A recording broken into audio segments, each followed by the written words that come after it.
will take him a lot longer to eat that chick. He's not going to eat that chick. In some cases, he'll carry that chick back to his box. He won't eat it out. It's just that little bit different. As I said again, if we say that you were in an area that you was really familiar with, and when we do see them flying, what we do normally see them flying in areas, in centres themselves, where they're flying in the same spot every day. So they're very familiar. You take them out of that familiarisation and they start to look around and they start to lose focus.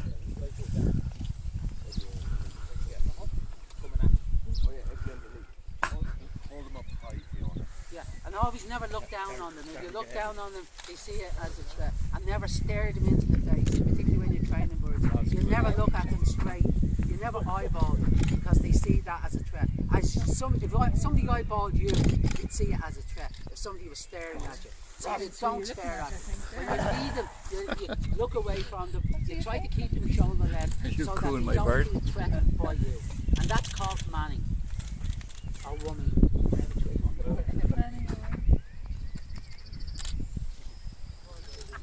Bugsy is a Bengalese eagle owl, and he's the second largest owl in the world. The largest owl being the European eagle owl. If you look at Bugsy, there's the size. You can see that he has very large eyes.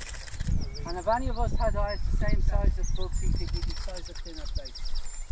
So Bugsy has that yellow pupil, and that what happens, that gets smaller to allow in the light. It disappears. They're not his ears on the top of his head, they're ear tufts. They're just there to make Bugsy see for the ladies.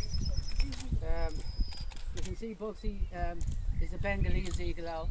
He's obviously from Bengal. Again, he has asymmetrical hearing. He has no crop, but he has a different type of hoot. The other fellow was what we call a screech owl. In some parts of the world he's known as a screech owl. Now, this is a red tail. And his left name is Parabuta genesee. And you notice that she has a red tail in the back. She gets that in her second year. This particular bird is capable of most things really. They're actually capable of killing small dogs and rabbits. Let me just go and get hares. Again, she's a Parabuta, so she's hawk-like. She has the wings of a buzzard but the feet of a hawk. But those particular feet have around 40 pounds of pressure per square inch. Those talons are serious talons. As I said again, the rear one is called the hallux, and then you have on the from left to right you have digit 2, digit 3 and digit 4. Unlike the owls have 2 forward and 2 rear. The talons are going forward and they're going just 2 rear. These have 3 forward and 1 rear, which is called the hallux. Again, she has what we call crop, and she's a broad-winged bird. She's very similar to the other birds, but the difference in her is that the temperament is a completely different type of temperament than what we have in the house.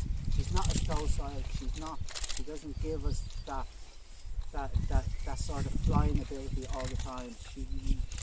She's just such a powerful bird. You've got to be extremely careful with where you fly her and where you let her go.